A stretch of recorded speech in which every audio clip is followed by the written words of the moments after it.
Hope you guys are having a good day today. Thank you for logging in. Today we're going to talk about two very important topics during pregnancy, which is exercise and diet. We both know that these both contribute to a very healthy pregnancy. So we'll talk about we'll talk about nutrition first, and then we'll talk about exercise. So let me just pull up my notes real quick.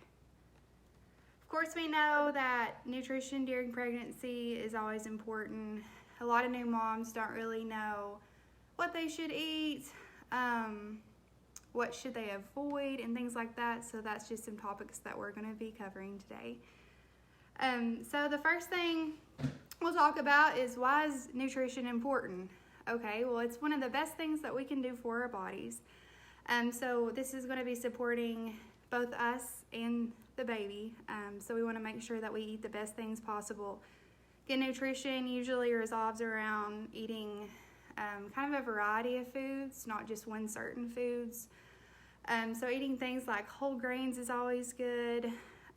Fruits and vegetables, you want at least probably half of each meal to be fruits and vegetables. Of course, some dairy as well. Good protein, good lean protein. Chicken and fish are generally better. And of course, red meat in moderation. So just kind of not to get hung up on just eating one thing, because you want a good diet to promote just overall well-being for the mom and her baby. So everybody talks about also, and I don't agree with this at all, but eating for two. Everybody always says that, but that's not true. So if you go get a hamburger or something, you're not going to get two burgers. You probably weigh maybe 150, 200 pounds. Your little baby inside you may only weigh a pound, 2 pounds, 8 pounds, things like that. So it's completely different. So you can't really go by that. In general, with one baby, for your first trimester, you don't really have to add any extra calories. Just eat, normal, healthy foods. But for your second trimester, you want to add on about 340 calories extra to your daily diet. This is equivalent to about a glass of skim milk and half a sandwich. So that's generally all extra. Maybe an extra banana, things like that. That's around the equivalent as well. But not really any more than that, because then you're at risk for being maybe more overweight during pregnancy and things like that. And that can lead in turns to like higher C-section rates, more pregnancy complications. So you kind of just want to keep your calorie intake to around that area. Then,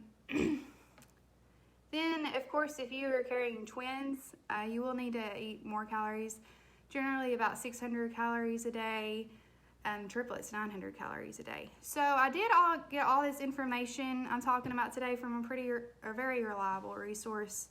It's called ACOG, the American College of Gynecology.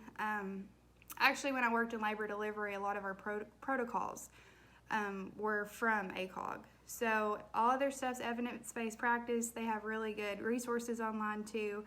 So I definitely recommend you logging on and checking out, because they have some really good information and accurate information. Whereas if you just Google anything, who knows what you're going to get. So generally, well, I forgot to mention this. In the third trimester, you may want to do 450 extra calories a day, so a little bit more. But generally around that. Good snacks to add for your caloric intake would be like nuts, yogurt, fresh fruit, things like that. So everybody, always talks about supplements. Do I need extra vitamins? What all do I need? In general, prenatal vitamins should cover you. It has everything that you need. It is not recommended that you take more than what is suggested on the prenatal vitamins that you get. So this is because they may have, everything that's in prenatals is everything that you need. However, some vitamins, such as vitamin A, you need a certain amount to keep you healthy. And too much vitamin A, which should be found in oversupplementation of prenatal vitamins, can possibly cause like birth defects, things like that. So you just want to make sure that you take the recommended amount of the vitamins. Of course, always talk to your OB too.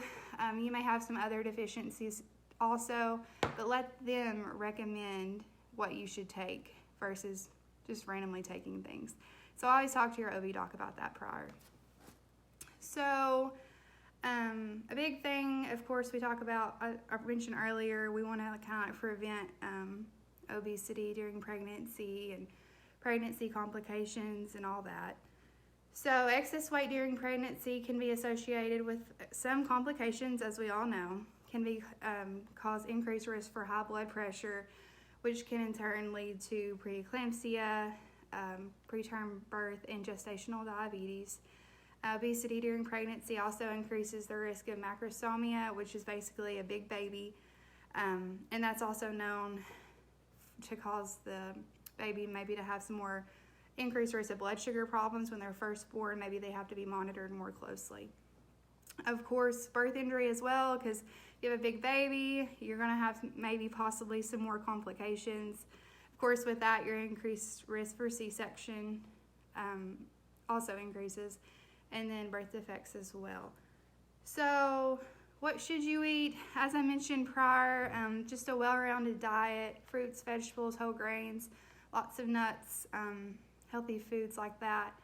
Try to avoid a lot of sugary foods, things like that. When we look at a lot of sugary foods, we look to like inflammation in your body, and we don't really want that for yourself or your baby. So how much weight gain do you need to gain when you're pregnant? So they have a really good graph listed on the ACOG website that you may want to look into. But for normal pregnancy, for people with a normal BMI, I know with BMI charts, it's kind of crazy, wonky. And it's pretty strict too. I feel like they don't really throw in like muscle mass and things like that. So, but it goes according to your BMI. Normally you should gain like around 25 to 35 pounds in that area. It's a pretty good standard weight, and that's for people with a normal BMI. If you're underweight, you want to gain a little more, and if you're overweight, you want to gain a little less. I actually have the chart pulled up on here to kind of get a better idea of what you should gain. If I can find it on here. Yeah, here it is. So if you're underweight, so this is BMI 18.5 or less, recommended you gain 28 to 40 pounds. Normal weight 18.5 to 24.9 is normal BMI range. You want to gain around 25 to 35 pounds. Overweight's 25 to 29.9. You want to gain 15 to 25 pounds, around that. And if you're 30 or above, about 11 to 20 pounds. So it's different for everybody. It just kind of depends, what your BMI is in that range. So also water intake, try to drink 8 to 12 cups of water per day. Drink as much water as you can. Avoid sodas. You don't want excess caffeine intake, excess sugar intake, things like that. So we're also going to discuss foods to avoid during pregnancy. Seafood that's high in mercury you want to avoid, because that can cause some problems, because the increased mercury, this can affect the baby's developing nervous system. Seafood high in mercury are like big-eye tuna, king mackerel, marlin, orange roughy, I don't know what that is, swordfish, shark, and tallfish. I'm not sure what that one is either. So you got some safe seafoods as well that are more on the safer option if you're big into seafood. But of course I wouldn't eat this every day, just maybe occasionally, like once a week or so. Anchovies, catfish, cod is good. Oysters are okay, pollock and salmon, sardines, shrimp, trout. Of course, you want this to be cooked. You don't want to eat any raw seafood. So you want to avoid raw fish, shellfish, of course, sushi. Avoid refrigerated or uncooked seafood. And make make sure fish is well cooked properly and not, raw, or I know some people get rare and they can cook fish, especially tuna steaks, a ton of different ways, but you always want to eat them thoroughly cooked. So, also any meat, you just want to make sure it's cooked through, and eggs as well. And avoid unpasteurized foods. So, low-fat dairy products, anything containing unpasteurized milk is a no-no. These products could lead to foodborne illness. Avoid soft cheeses, such as like blue cheese, feta cheese, things like that. Avoid unwashed fruits and vegetables. Just make sure if you got your garden, or you go to the grocery store, or wherever you get your veggies, make sure that everything is washed and good.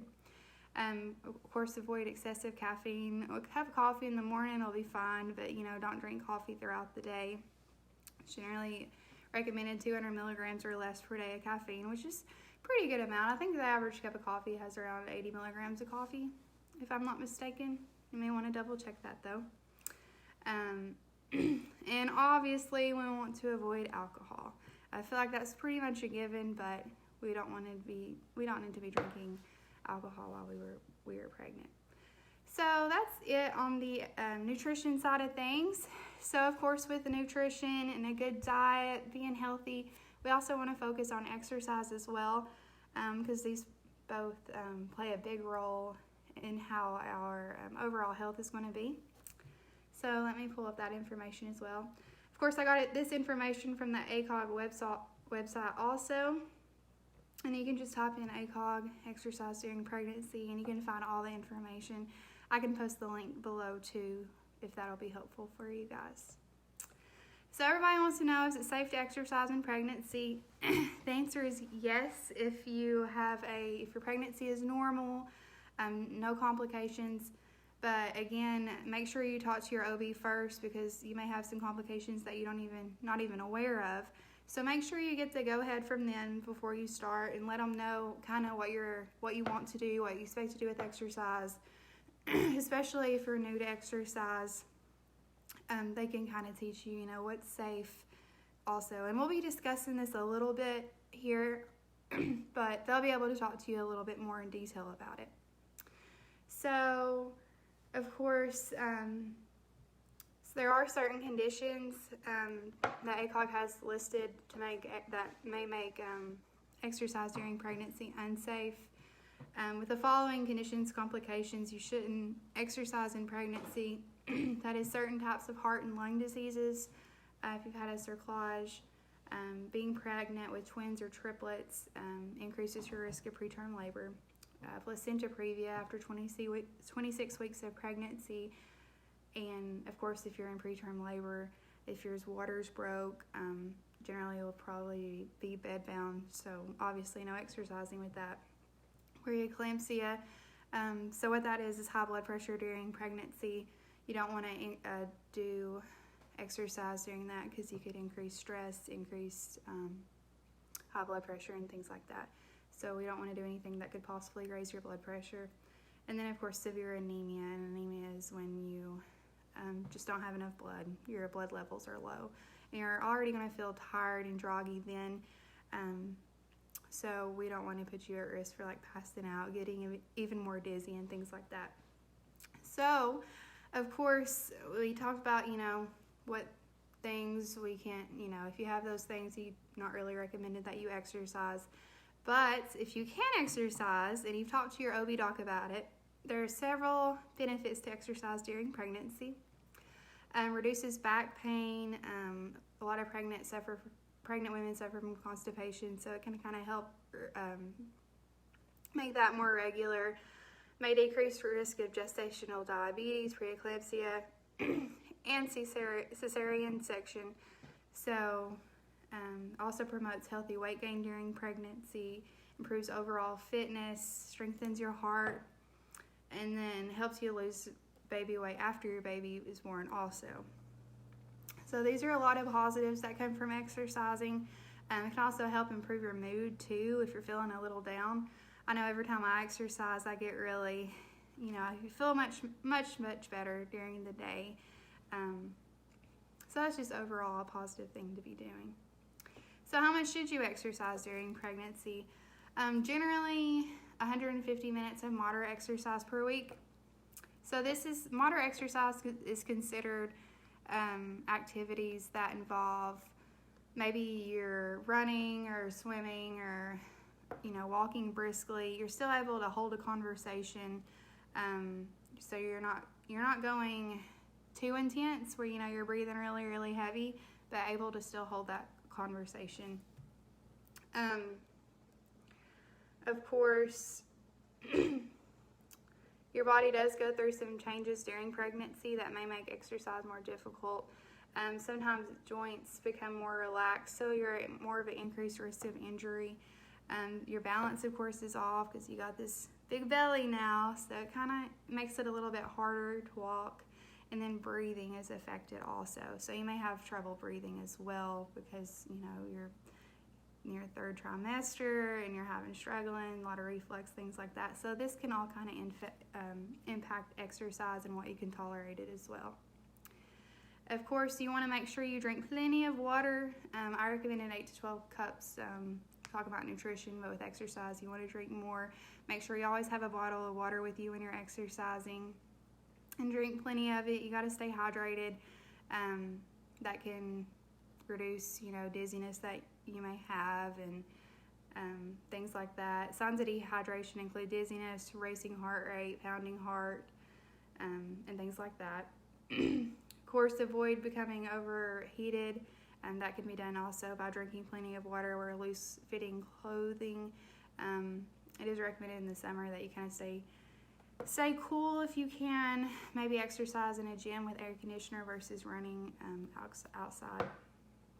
Some safe exercises that you can do during pregnancy. Of course, brisk walking is good. Swimming is a great exercise. I'm a runner. I love to run. Just make sure, I run several miles usually when I run, but if you're pregnant and you're just starting out, it's probably not the best idea. But if you're used to that, as long as you feel okay and you're not too stressed, it should be fine.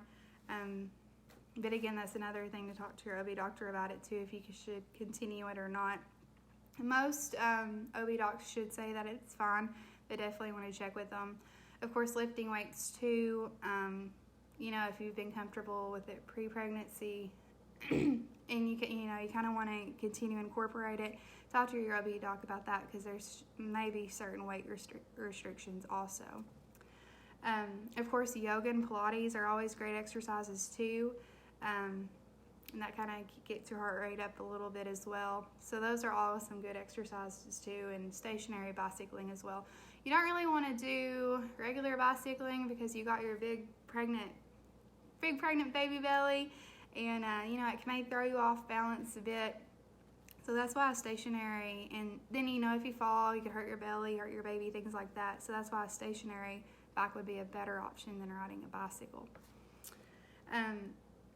Of course, exercises to avoid, of course, riding a bike, things like that.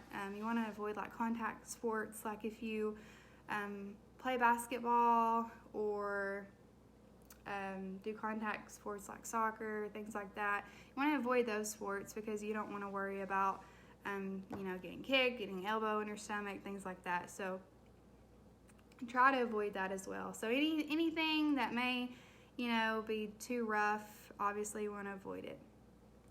So of course we have some running warning signs that you should stop exercising. If you're feeling dizzy or faint, you need to hold off, sit out and take a break for a little bit. If you have a headache as well, maybe obviously if you're having contractions, may send you into preterm labor. That's not good. You need to just stop exercising right then and there. Of course, chest pain. If you have any spotting during that time, you want to stop and not exercise anymore until you follow up with your OB doctor. And of course, if you have fluid come out also, like water breaking symptoms, things like that, you don't want to continue exercising. So I know we went over all that. So you're pregnant and you've been exercising, you feel pretty good. Maybe it's getting harder during the third trimester, so maybe instead of running, you walk. things like that. Maybe have to just kind of read your body, see how you're doing. So after, you have your baby, you're going to be really tired and exhausted. Maybe you don't feel like exercising, but it is important to continue exercising. This can improve your mood. I know a few weeks ago we talked about postpartum depression and things like that, and exercising can definitely help to prevent that. Also, good for health benefits as well. Can help you lose that weight that you may have gained during your pregnancy. It can also decrease your risk of developing DVT, which is the deep vein thrombosis, and you're more increased at risk at that after pregnancy. So if you're up and you're moving, and for those who you may not even know what that is, it's a blood clot in your leg. So if you're up and moving around, you have a decreased risk for that because it's more common in people who's like sitting there, more sedentary. So try to avoid that and just stay active. So that's pretty much it. As we discussed nutrition and exercise, if you guys have any more questions at all, don't hesitate to message me. I'll try to answer them to the best of my abilities.